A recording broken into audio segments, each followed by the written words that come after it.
যেদিকে যায় সেদিকে চলে যাব।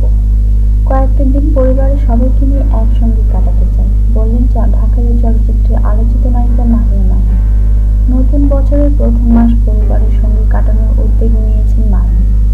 কয়েক বছর ধরেই নায়িকা এই নিয়মে নতুন বছরের প্রথম মাস কাটান এই নায়িকা।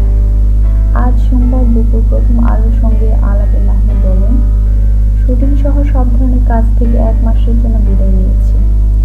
31 জানুয়ারি পর্যন্ত কোনো কাজ করব না। এই কয়েকদিন শুধুই ঘোরাঘুরি।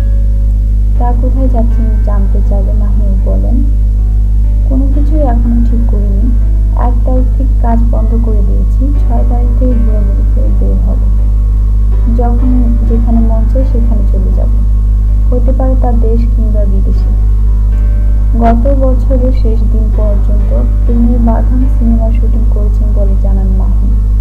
ছুটি শেষ ফিরে 1 ফেব্রুয়ারি থেকে আবার শুটিং করবেন তিনি জানান। মুস্তাফিজুর রহমান মানিকের নামক